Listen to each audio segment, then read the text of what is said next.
Hi, everybody. My name is Nina Boski, and I am from Behind the Icon, Marilyn Reimagined.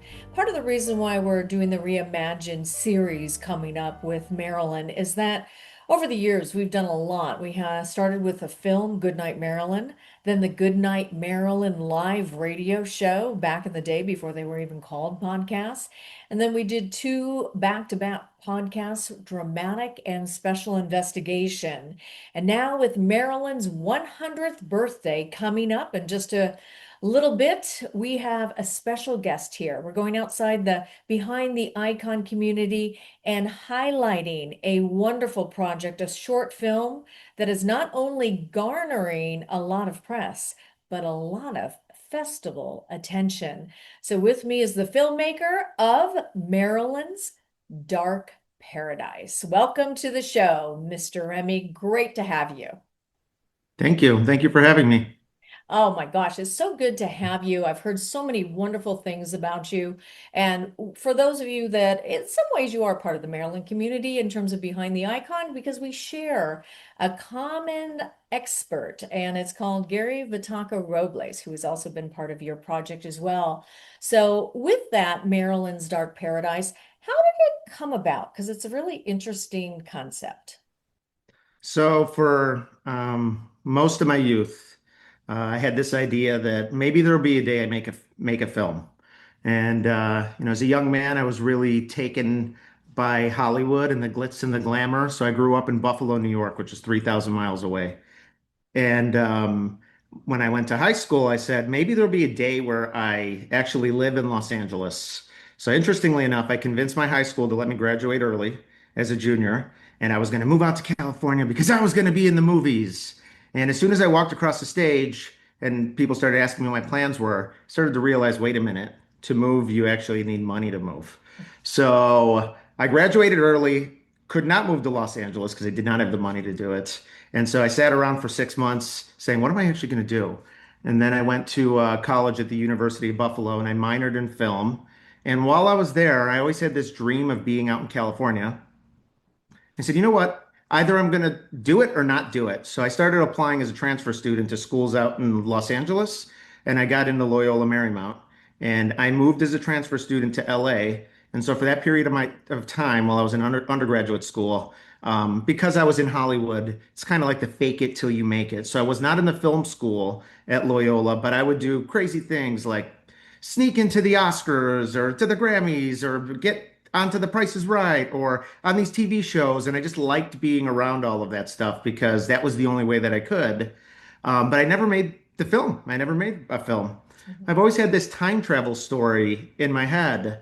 And so, interestingly enough, when I first got the job that I currently have right now, that I've been at for 11 going on 12 years now, so I'm a finance professional here in Chicago, has nothing to do with film. And back in 2016, my brother Tony was in a car accident. He got hit by a drunk driver out in Atlantic City, and luckily he survived. But while he was in a coma, I was trying to take my mind off of what was going on, and the 7 Year Itch was on Netflix back then.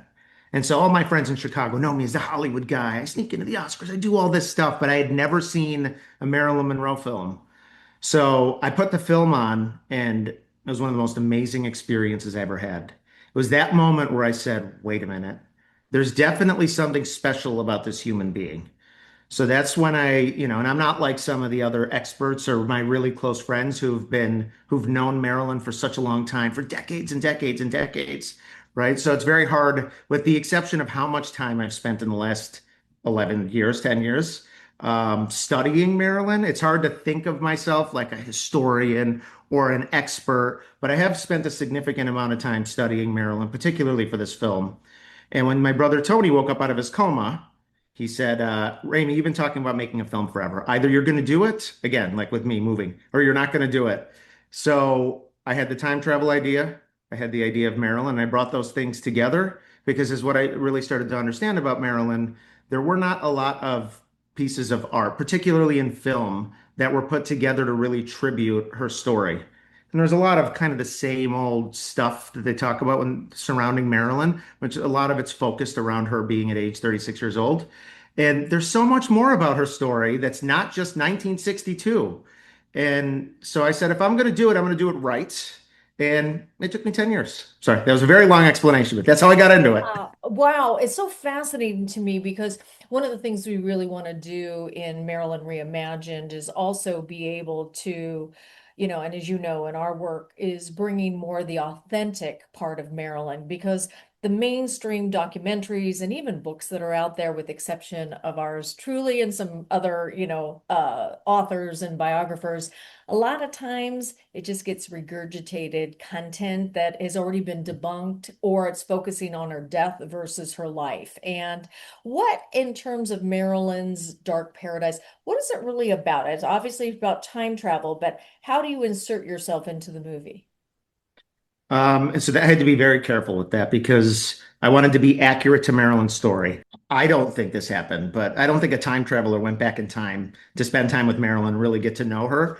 So that's the only fictional part of my story, but I did that just for proximity. It made it easier to tell the story I wanted to tell by taking this fantasy that people have, if you're a big Marilyn fan, that man, I really wish I could just go back in time, spend time with her, get to know her as a human being. Like who was she? It would be really cool if we could have coffee or tea or go for a walk.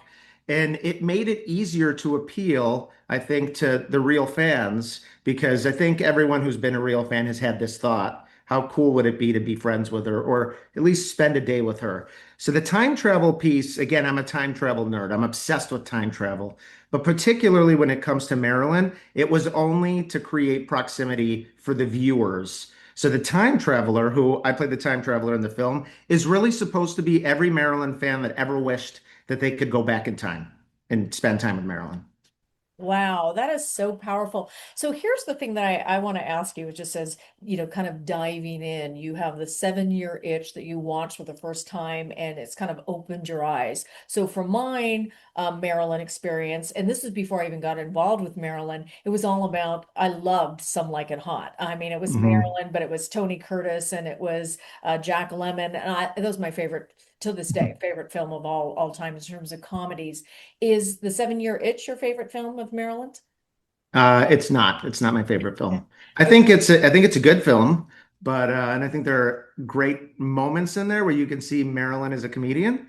But and I struggle with this. Like, what would my favorite Marilyn film be? And it probably shifts and has shifted a little over time. But since I'm from Buffalo, and since she filmed in Buffalo and in Canada for Niagara, um, I'd have to say it was Niagara because I'm partial Yeah. to being from Buffalo and wanting to highlight Buffalo again. Even when I did this stuff like when I was on The Price is Right, and they put the camera in front of me, it's always me going Buffalo because I'm trying to shout out my hometown. So this was my way to shout out my hometown. It's very interesting because when I was filming for Niagara, and my friends who were in Buffalo, like, you're going to film in Buffalo, right? It's like, well, I think some of the greatest moments in Niagara were actually filmed mostly in Canada. So I'm going to film in Canada. Like, well, how are you going to? I thought you were trying to tribute Buffalo. I said, but there's something you're not thinking about. When you are on the Buffalo side, you can only see Canada. But when you're on the Canadian side, you can see the beautiful city of Buffalo. So it was my excuse to make it accurate, but then also film at the journey behind the falls. That's a really good point. So let's get back to the time traveler aspect of Sure. this. Okay. So I know for myself, when I started getting much more involved in the Marilyn story and really finding out more about her, because a lot of, when I say superficial fans or general fans, you know a little bit about her, and sometimes you think the persona on screen is her, right? But when I started getting more investigative and really going under the hood and really listening, I found that she's kind of overwhelming. She takes over your psyche in a positive way. I don't mean that in a negative way. Did you find that happening with you when you're going through this experience? Yeah, for sure. I think that who you see on screen, there's going to be elements of who that person is, particularly as, someone who studied method acting, and you're going to see some of that come out on the screen. But Marilyn, not on screen, was in many respects a very different person, a very sensitive and intimate person, someone who was adamant that she be looked at like a human and not like a machine, particularly in this Merriman interview where she says the word human a lot and not being like a Model T that gets cranked up. Like for her, signaling to the world that I am not just what you see on TV. I am not a product. I'm not just a symbol. I'm just a human. And actually, with her humility, for as famous as she was and still is, but to be the most famous person in the world, to carry this humility all the way until the end of her life, I think it's something that makes her so special. And I think it's one of the reasons that the real Marilyn fans gravitate towards her because that they know that that's an authentic part of her. They know that she wasn't perfect. And for people who only know Marilyn superficially, they talk about her as this perfect being that was not flawed, that had no issues, who was always the victim and who was always harmed. And again, if you're a real Marilyn fan, particularly in these threads, the real historians don't like that because A, it's not accurate, and B, it takes away her humanity. Her specialty is the fact that she wasn't perfect. So to rob her of her humanity and to make her this symbol that was infallible is actually the opposite of what she wanted. She knew she wasn't perfect. She spent most of her life always trying to be a better version of herself. So if she was this symbol of perfection, then she wouldn't have the identity that she had if you really know who she was and studied her, which is what makes her very fascinating. So in this time traveler movie, talk to me a little bit about what the viewer will experience. That's a great question. So one of the things I really struggled with was including August 4th and August 5th, right? So the night that she passed away. And I know that it's in the collective minds of the country, of the world, that this day is a really important day because it was the day that Marilyn left us.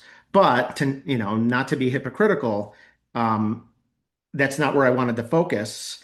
But I think, ironically, I wanted to include that to get it out of the way because people get so fixated on that. It's hard for them to move on to anything else because a lot of people, that is what's important and what happened that night. And we need to know.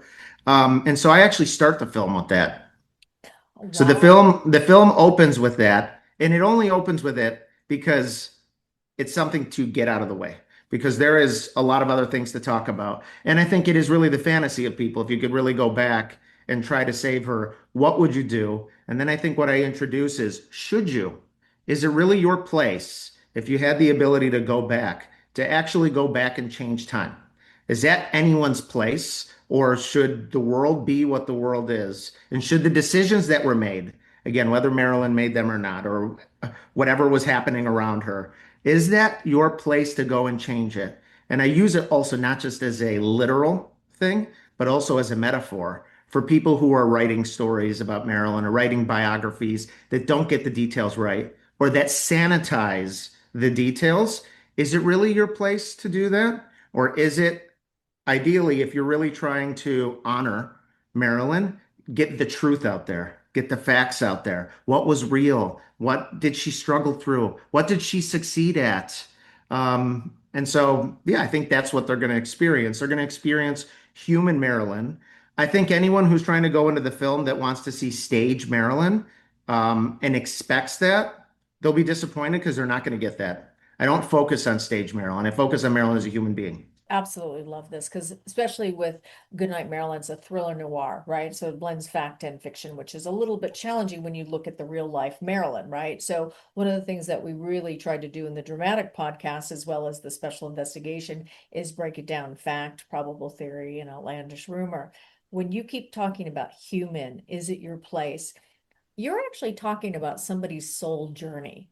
And I love Mhm. what you're talking about because it's a deeper level of, her soul, her journey, just like all of us as human beings have our own journey. And it is our place to change time if we were to go back into it. I mean, I find that just a kind of as a human fascinating question as we kind of go through our own consciousness in this time and place in the world of this year in regards to everything that's happening. We're talking about Marilyn 60 plus years ago, but look at how she has captivated us. There has to be something deeper that is drawing all of us to her, even if people are like, oh, I just think she's a beautiful actress and she's funny, etc. There's something, because there's a lot of great actresses in classic Hollywood that if I asked my 23-year-old intern, they'd say, I've never heard of her or never heard of him.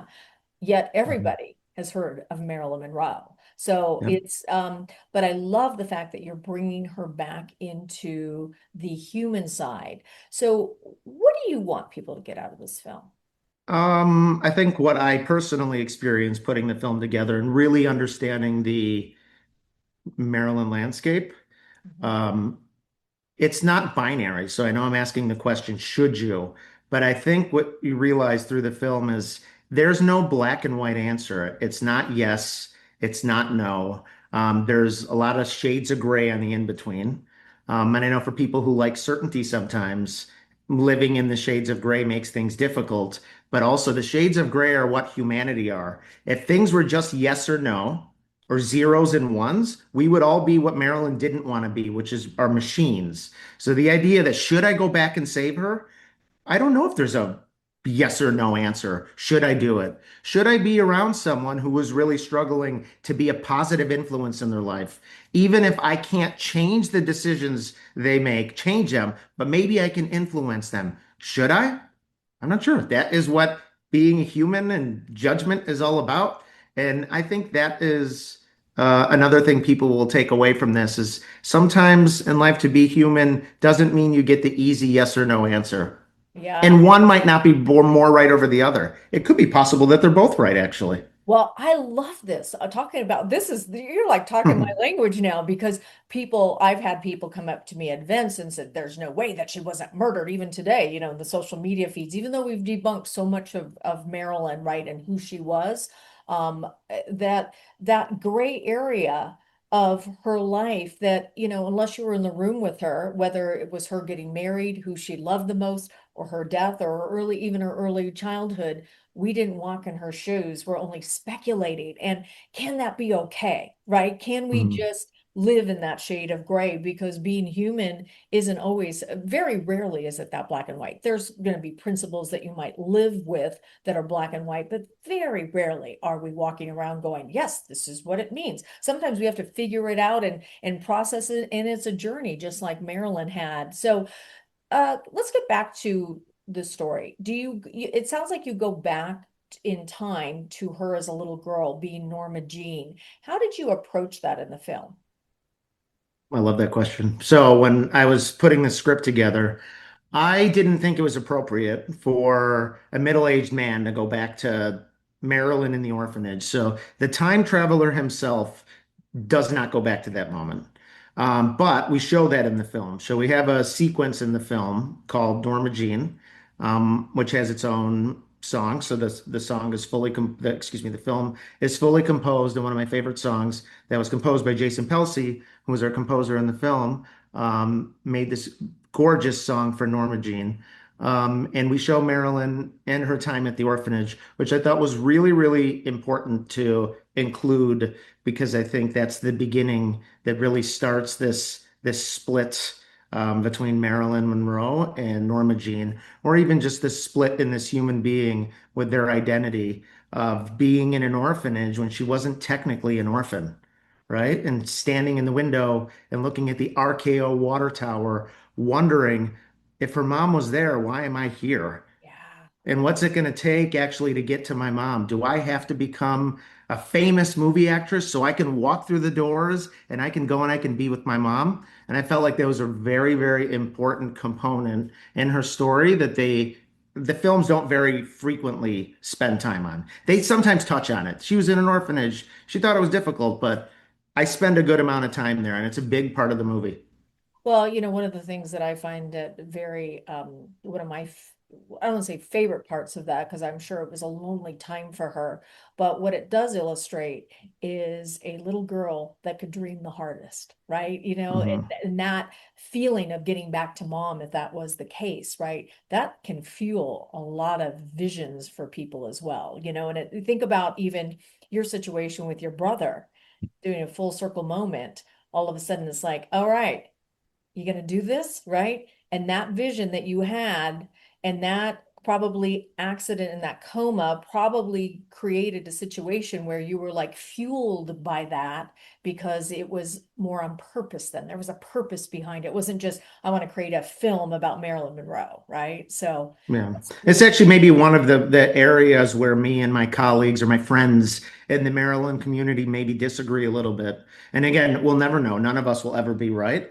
But I think there is a position or a point of view that some people take that Marilyn exaggerated her time in the orphanage. yeah. And is that possible? Sure. But I'll tell you from my own experience, my father was an orphan. He was labeled as an orphan when he wasn't an orphan, and he was put in an orphanage when he wasn't. And I learned a lot about my dad and a lot about who my dad was when I was younger and who I thought he was and who I know he is today and how much that shaped his life. He's in his 70s now, but there are moments when I speak to him and I look him in the eyes and we talk about those moments, and he becomes his 12-year-old self again. So for the people that say Marilyn really exaggerated, again, you can say that about anything, but like, was it true? Was it really her truth that she was not an orphan put in an orphanage? The answer is yes.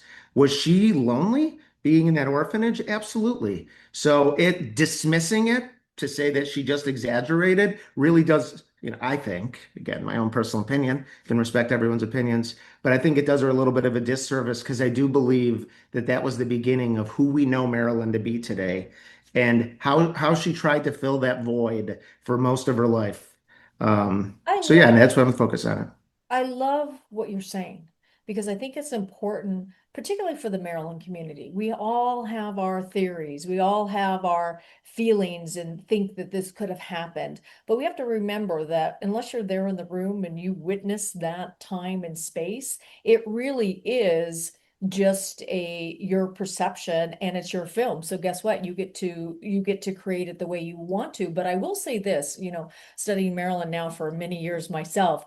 Um, whether it was exaggerated or not, the reality is I remember in her own words saying, as a little girl asking other people, "Are you my mama? Are you my daddy?" Right? Hmm. That's not somebody that is feeling loved, supported, and nurtured, and most of all, safe. So whether she exaggerated that portion of it or not, she certainly didn't exaggerate the feeling of safety, especially as a child, which obviously carried into her adulthood as well. Now let's move to a Marilyn's 100th birthday. It's coming up. Okay. Hmm. What do you want this celebration to be about for you? And then let's talk about the public. But let's for you personally. Well, that's a great question. Thank you. You're asking great questions today. Well, that's it's kind of personal, but I think that I would want it to be a celebration of life. So, for anyone else who's listening to this that might have heard some of my other interviews, it's hard for me not to talk about this because it's a part of the story and the journey. But you know how I mentioned my brother Tony got hit by a drunk driver? I also got hit by a drunk driver the day I finished filming, or excuse me, putting the film together. So the production. The production of Marilyn's Dark Paradise really ended on the day that I got hit by a drunk driver myself. So it started with this journey of my brother almost dying, and then it ended with me almost dying. It was a very, very, very bad accident. For me, that's in my heart when I was trying to clamor my way out of the hospital to get back into a normal place.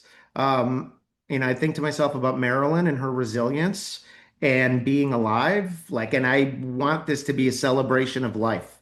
So even though Marilyn died at 36, at some point we all die, right? But she had a life that was very important.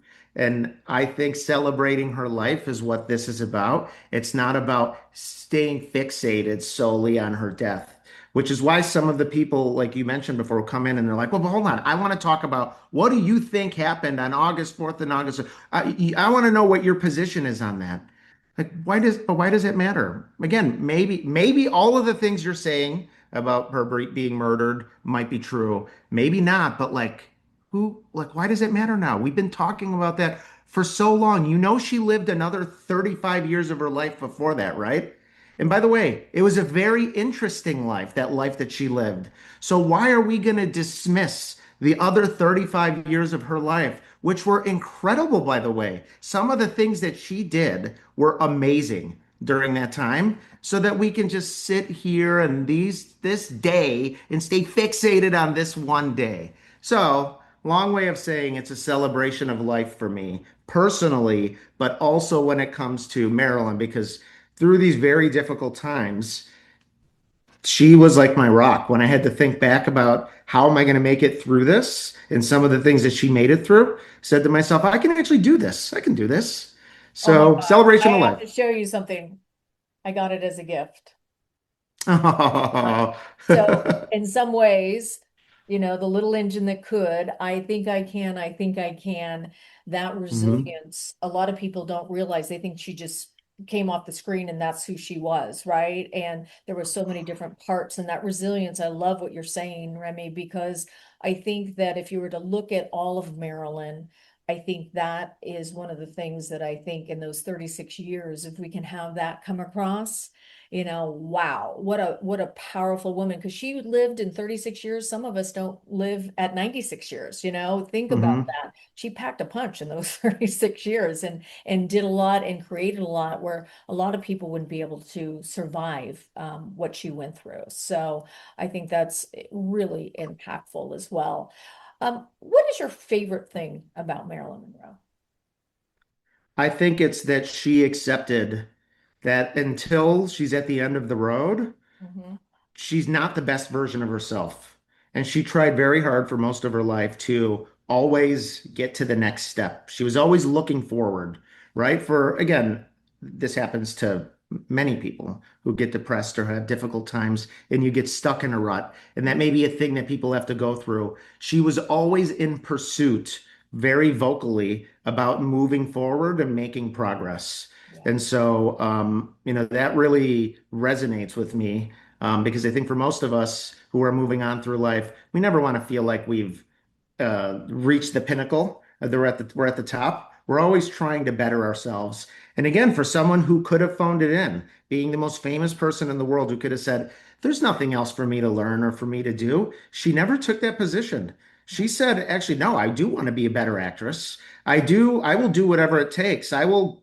Quit Hollywood and I'll go to New York City where I know people are going to judge me because they're not going to want some Hollywood snob walking in here thinking that they're a real actor or a real actress. And again, she was very humble going in saying, I really don't know anything and I just want to be a better person. And Yeah. back in the day, again, mental health, she made a decision, right, to have seek therapy. Now, obviously, could the therapy have been performed differently? Yeah. Yes. Yeah. But again, she was in pursuit of being a better person and trying to understand herself more. So she's always this person who's pushing and pushing forward, and at least for herself, not trying to just take someone's no for an answer if she knows that there's something that she can achieve, even with the studios. So it's a big takeaway for me. That's why she's my hero. When people say, "Why is she your hero?" It's not because she's the most beautiful person that's ever existed. It's because she's got all these other amazing elements in addition to that. Yes, yes. And I think what people don't realize is what a deep thinker she was as well. She Mhm. was not surfacey at all. Speaking of Marilyn, the actress that plays Marilyn in your film, talk to me about how you found her. And she obviously, I mean, she captures in the footage that I've seen, because I cannot wait to see the film. I mean, it's obviously getting some amazing reviews. So talk to Thank us you. about her, because it's not easy as an actress to play Marilyn Monroe. So when I made the decision in 2016, I didn't have the person who was going to play Marilyn. So I was definitely studying up. Remember that it's just the time I had gotten exposed to Marilyn. So I knew back then I wasn't really going to have a good point of view because how am I going to have a good point of view unless I really understand her? So I had to understand her first. But while I was doing that, I happened to come across Stephanie Stuart, a video of Stephanie Stuart, and it's before I really was engaged in the Maryland community the way that I am now. And I was like, oh, wow, I don't know how to explain it. Maybe it's a sixth sense feeling. It's very similar to when Marilyn stumbles in on the 7 Year Itch with her bag of groceries when I saw her for the first time and I went, oh, wait a minute, something's going on here. So I saw that in Stephanie. I saw humanity in Stephanie. And I said, who is that person? And I didn't know how to find her. There was no contact information. It didn't say what her name was. So I said, all right, I'm going to keep developing the script, studying up on Marilyn. And if I get lucky at some point, maybe I'll stumble into her, into Stephanie. And it just so happens that a few years later, I did. So in 2019, in the middle of 2019, I happened to do that. And I reached out to her and I said, listen, I've been working on this film now for 3 or 4 years. And I didn't want to start filming until I felt like I had the right person to play Marilyn, at least for this film, right? Because no one's ever gonna 100% capture Marilyn. No one. She's one of a kind. So no one's ever gonna look exactly like her. No one's ever gonna speak exactly like her. No one's gonna get every single detail of the stories right or the exact hue of her blouse exactly right every time, right? But you got to work with what you can work with. So at least for me, trying my hardest, and that's the best that I can get. So obviously, I got to try my hardest to get the best person I think can represent Marilyn and also represent the story I'm trying to tell. And so when I met up with Stephanie a few times, I knew for sure she was the right person because she was the person that was a good fit for this project. And when I and when Yeah. I've seen her, you could tell she has that essence and just that there's a feeling that comes across on the screen too, that not every actress has that ability to actually capture in Marilyn, right? Because she's so, And she was patient. yeah, she was patient. Stephanie was Marilyn was patient, but Stephanie was patient because I'm not the type of person who films something. I'm like, oh, I got it on the first take. No, I might take 100 takes, but when I got it, I know I got it, right? So having someone who's willing to do that. And in Hollywood, that's not how it works. In Hollywood, you have a script. Sometimes you show up in front of the camera and maybe you get a couple takes at most, and they're moving on because it's a money machine, which is why I might not be the best fit for Hollywood as it is today. But yeah, Stephanie was very flexible, very forgiving of me, and willing to get work to get the exact thing I was looking for. So I'm very, very fortunate that I had her because she was a perfect mix of everything I needed to make this project real.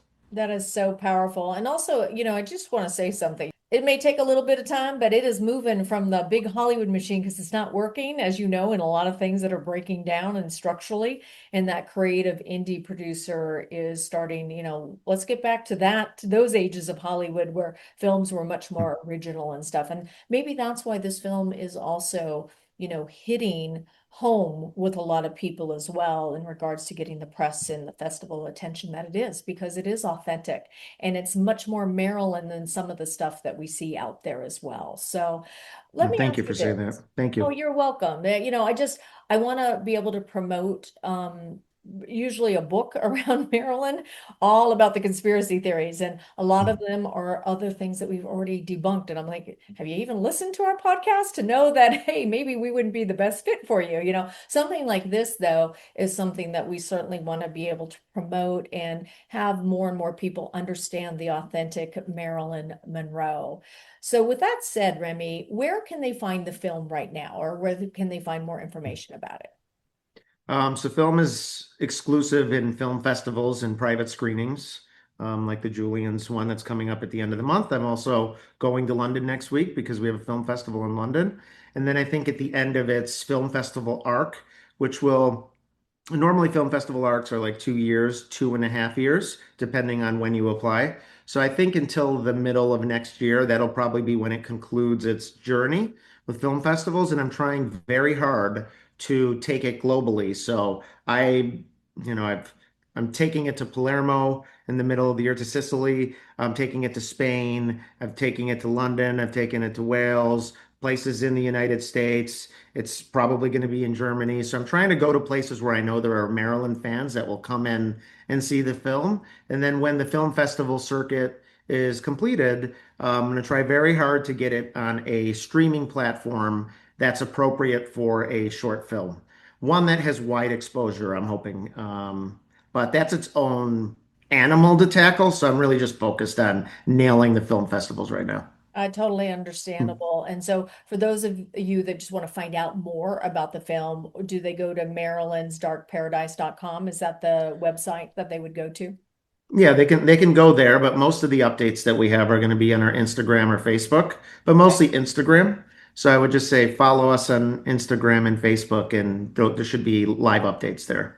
Oh, that's wonderful. The other thing is, hey, when you're ready to go to the streaming platforms, you come back and see us, and we'll see what we can do to help you out in that area. Okay. Oh, that'd be great.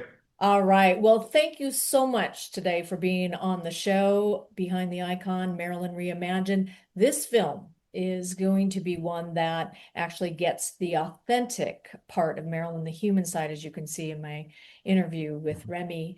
Remi Gangarossa, thank you so much for being on the show today.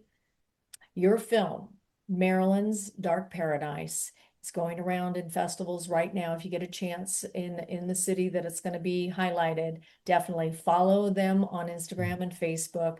And thank you so much for being on the show today. Thank you. Thank you for having me.